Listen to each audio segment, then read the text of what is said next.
നമസ്കാരം. നടൻ അല്ലു അർജുൻ ഒരു രാത്രി ജയിലിൽ കിടന്നതോടുകൂടി ഈ വിഷയം തെലങ്കാനയിൽ വലിയ രീതിയിൽ വിവാദമാവുകയാണ്. അതുമായി ബന്ധപ്പെട്ട രാഷ്ട്രീയ ചർച്ചകൾ സോഷ്യൽ മീഡിയയിലും കൊഴുക്കുകയാണ്. ഇതോടുകൂടി ഇപ്പോൾ അല്ലു അർജുന്റെ ജയിൽ ജീവിതത്തെക്കുറിച്ച്, ഒരു രാത്രി അല്ലു അർജുൻ എങ്ങനെയാണ് ജയിലിൽ കഴിഞ്ഞത് എന്നതിനെ കുറിച്ചുള്ള ചില വിവരങ്ങളാണ് പുറത്തു വന്നിരിക്കുന്നത്. നടൻ അല്ലു അർജുൻ ജയിലിൽ രാത്രി ചിലവഴിച്ചതിനെ കുറിച്ചുള്ള റിപ്പോർട്ടുകൾ പറയുന്നത് ഇങ്ങനെയാണ്. എക്സിൽ തെലുങ്ക് സ്ക്രൈബ് ആണ് ഇതുമായി ബന്ധപ്പെട്ടിട്ടുള്ള വിവരങ്ങൾ പങ്കുവച്ചിരിക്കുന്നത്. 7697 നമ്പർ തടവുകാരനായിട്ടാണ് അല്ലു അർജുൻ ജയിലിൽ കഴിഞ്ഞത്. മാത്രമല്ല, ജയിലിൽ അദ്ദേഹം തറയിലാണ് കിടന്നത് എന്നാണ് ഇതിൽ പറയുന്ന വിവരങ്ങൾ സൂചിപ്പിക്കുന്നത്. മാത്രമല്ല, അദ്ദേഹം ഭക്ഷണമൊന്നും രാത്രി കഴിച്ചില്ല എന്നും റിപ്പോർട്ടിൽ പറയുന്നു. എന്തായാലും ഇടക്കാല ജാമ്യം നൽകിയുള്ള ഹൈക്കോടതിയുടെ ഉത്തരവിന്റെ പകർപ്പ് ലഭിച്ചതോടുകൂടിയാണ് അല്ലു അർജുൻ ജയിൽ മോചിതനായത്. പുലർച്ചെ അല്ലുവിനെ ജയിലിൽ നിന്ന് പുറത്തിറക്കിയതിൽ വലിയ ട്വിസ്റ്റ് ഉണ്ടായിരുന്നു. ജയിലിലെ പ്രധാന കവാടത്തിന് പുറത്ത് ആരാധകരടക്കമുള്ള നിരവധി പേർ കാത്തു നിൽക്കെ പിൻഗേറ്റ് വഴിയാണ് അല്ലു അർജുനെ പുറത്തിറക്കിയത്. തെലങ്കാന ചഞ്ചൽഗുഡ ജയിലിലെ ബാരക് ഒന്നിലാണ് അല്ലു അർജുൻ കഴിഞ്ഞത്.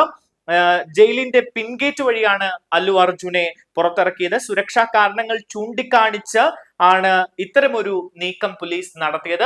അതേസമയം കഴിഞ്ഞ ദിവസം തന്നെ ഇടക്കാല ജാമ്യം അല്ലു അർജുന് ലഭിച്ചിട്ടും ഒരു രാത്രി അദ്ദേഹത്തിന് ജയിലിൽ കഴിയേണ്ടി വന്നതിന് പിന്നിൽ ചില രാഷ്ട്രീയ നീക്കങ്ങളാണ് എന്ന തരത്തിലുള്ള സോഷ്യൽ മീഡിയ ചർച്ചകൾ ഉരുത്തിരിഞ്ഞു വന്നിട്ടുണ്ട്. ഇതുമായി ബന്ധപ്പെട്ട് ഈ വിഷയം കോടതിയിൽ ഉന്നയിക്കാൻ അല്ലു അർജുന്റെ അഭിഭാഷകൻ എത്തുന്നു.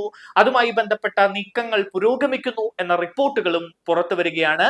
അല്ലു അർജുനെ ജയിലിൽ കിടത്താൻ വേണ്ടി തെലങ്കാന സർക്കാർ മനഃപൂർവ്വം ചില പദ്ധതികൾ തയ്യാറാക്കിയെന്നും അല്ലു അർജുനും BJPയും തമ്മിലുള്ള ചില രഹസ്യ സംഭാഷണങ്ങൾ നേരത്തെ നടന്നിരുന്നു. അല്ലു അർജുൻ BJPയിലേക്ക് പോകുന്നു എന്ന തരത്തിലുള്ള സൂചനകൾ പുറത്തു വന്നിരുന്നു. ഇതിന്റെ പകപോക്കലാണ് ഇപ്പോൾ തെലങ്കാന സർക്കാർ നടത്തിയത് എന്ന രീതിയിലുള്ള ഒരു വാദം നടക്കുന്നുണ്ട്. അത്തരം ഊഹാപോഹ ചർച്ചകൾ നടക്കുന്നുണ്ട്. അതേസമയം അല്ലു അർജുന്റെ അമ്മാവനും സിനിമാ താരവുമായ നാഗാർജുനയുമായി ബന്ധപ്പെട്ടുള്ള ചില വിവാദങ്ങളും ഈ വിഷയവുമായി കൂട്ടി വായിക്കുന്നുണ്ട്. എന്തായാലും എന്താണ് അല്ലു അർജുൻ ഒരു രാത്രി മുഴുവൻ ഇടക്കാല ജാമ്യം നേരത്തെ ലഭിച്ചിട്ടും അദ്ദേഹത്തിന് പുറത്തിറങ്ങാൻ കഴിഞ്ഞില്ല. ഒരു രാത്രി ജയിലിൽ കിടക്കേണ്ടി വന്നു. ഇത് ആരാധകരെ വലിയ രീതിയിൽ പ്രകോപിതരാക്കിയിരിക്കുകയാണ്. ജയിലിൽ നിന്ന് പുറത്തിറങ്ങിയതിന് പിന്നാലെ തന്നെ പിന്തുണച്ചവർക്ക് നന്ദി അറിയിച്ചുകൊണ്ട് അല്ലു അർജുൻ മാധ്യമങ്ങളോട് സംസാരിക്കുകയുണ്ടായി. രാജ്യമൊട്ടാകെ തന്നെ പിന്തുണച്ച എല്ലാവർക്കും നന്ദി അറിയിക്കുന്നു എന്നാണ് താരം പറഞ്ഞത്. താൻ നിയമം അനുസരിക്കുന്ന ആളാണ് എന്നും ഒളിച്ചോടി പോയിട്ടില്ല എന്നും നിയമത്തെ ബഹുമാനിക്കുന്നു എന്നും താരം പറഞ്ഞു. അന്വേഷണവുമായി ബന്ധപ്പെട്ട എല്ലാ കാര്യങ്ങളോടും സഹകരിക്കുമെന്നും അദ്ദേഹം പറഞ്ഞിരുന്നു. എന്തായാലും അല്ലു അർജുൻ ജയിലിൽ കഴിഞ്ഞതുമായി ബന്ധപ്പെട്ട രാഷ്ട്രീയ വിവാദം തെലങ്കാനയിൽ കൊടുങ്കാറ്റായി മാറുന്ന കാഴ്ചയാണ് ഈ മണിക്കൂറിൽ കാണാൻ കഴിയുന്നത്.